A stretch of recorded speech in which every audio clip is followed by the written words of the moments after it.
Hello, YouTube and Smallville fans. Okay, I just saw the episode of Smallville Persuasion, and before I go into my review, I'm gonna just very briefly tell you why I do these videos as I have been doing them since the episode Crossfire. Basically, ever since season 8, I've really gotten into Smallville. I have been watching it prior to seasons. I think since season 4, I really got into it, but it hasn't been until season 8 that I've really been passionate about the show. And I really do these videos for two reasons. One, to express my opinion on how I interpreted the episode and my feelings toward it. And two, to provide the people that may have missed the episode a chance to find out what happened so they can catch up with the next episode. So with that point aside, I'm going to tell you, basically, in a summation, what I thought of the episode Smallville Persuasion. This may have been, very likely, the worst episode of Smallville I have ever seen. This is definitely the worst episode of season 9 that I have ever seen. The writing in this episode was all over the place. It just bounced off the walls like a ping pong ball.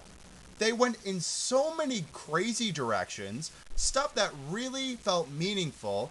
They narrowed on for like a second, and then they just blew off into something else, into a whole nother direction, and we never really see that again. Like, it means nothing at the end of the episode. Okay, so with that, I'm going to give you the reasons why I thought this was the worst episode of Smallville I've ever seen, for at least for season 9. Possibly the worst episode of Smallville that I've ever seen, but that's a possibility. Definitely the worst episode of season 9 that I've seen so far. Basically, this episode revolves around Valentine's Day and Clark gaining the ability of persuasion. And he gets that ability because he gets pixie dust with kryptonite in it blown in his face. And you'd think with kryptonite that it would somehow hurt him. And no, it doesn't. So you're probably thinking, oh, it must be red kryptonite.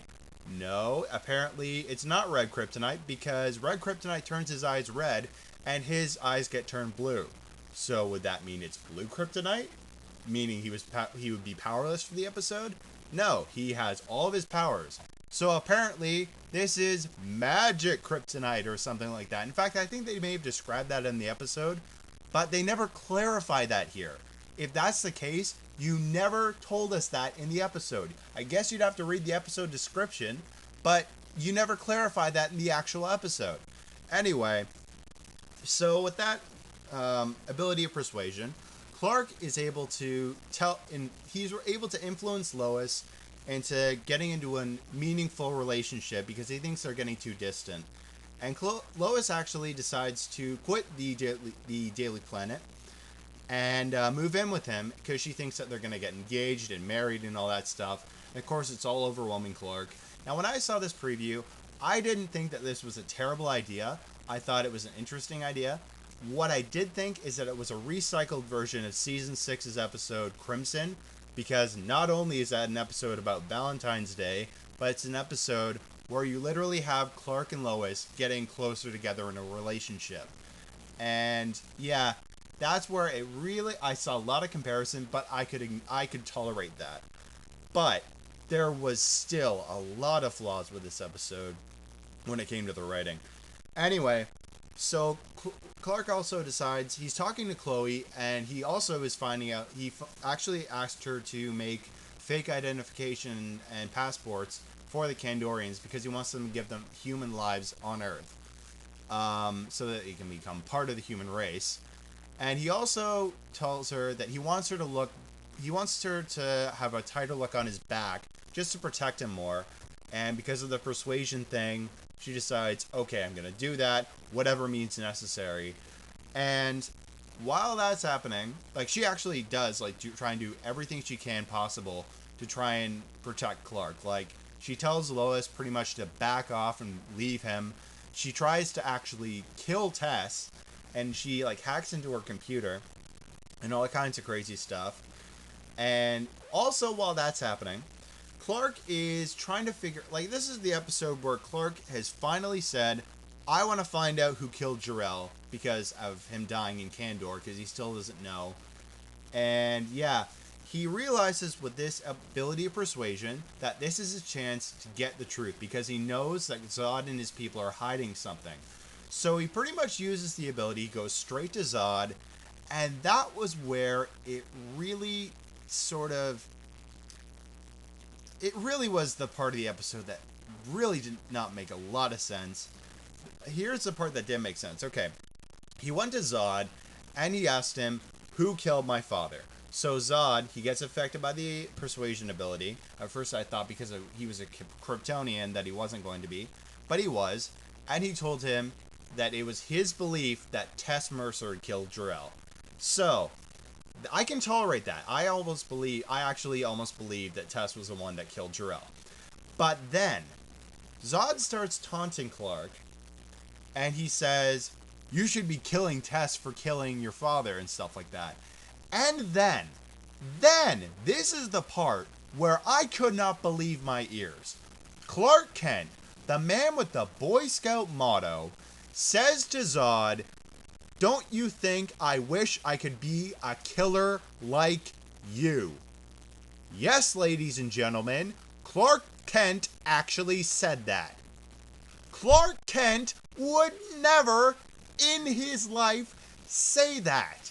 Clark is the man who is repeatedly in this show, not just in the comics or the movies or any of the animations, said, I don't kill no matter what. The only exception has been Doomsday, and he didn't even kill him in the Smallville series. He's always been the person who says, I don't want to kill. But here he's saying, don't you think I wish I could be a killer like you? What are you talking about?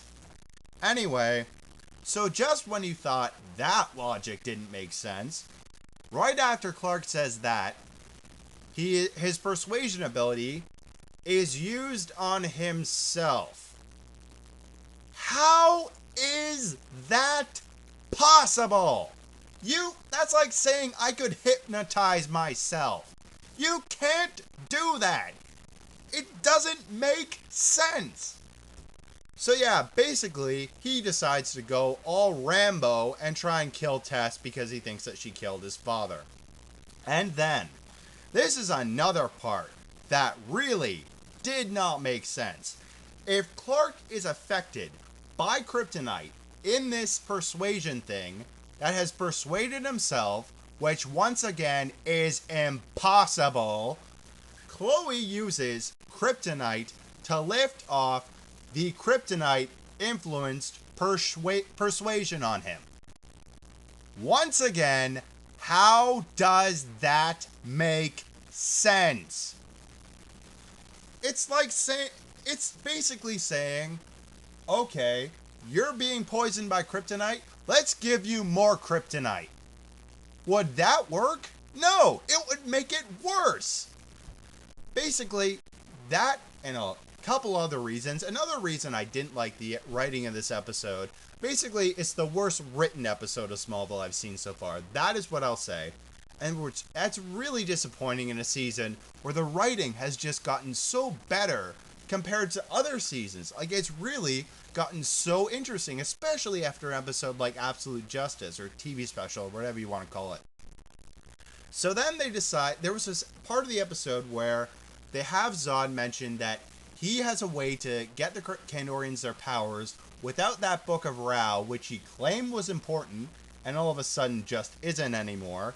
He says that the solar tower is near completion, and that pretty much takes a backseat for most of the episode because he decides to, he claims that he's found a way to do it, and at the end, Clark pretty much decides to destroy the tower at the end of the episode because he knows that it's going to risk too much.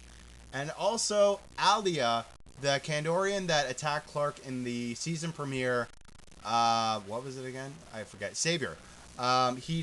She is the one that killed Jor-El. Zod killed her.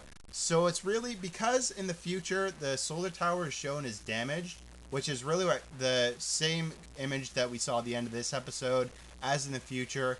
It's really where you're sort of left, the viewer's sort of left with, okay, Is that future still coming, or are we going to see something different by the end of the season? So that's pretty much the summation of the episode. I know I'm probably going to get some people that said, what are you talking about? This isn't the worst episode of Smallville ever. In my opinion, it is, because the writing is just all over the place. It's just, wow. That's all I'll say. Okay, that's about it. I really hope that the episode coming up next week is going to be better.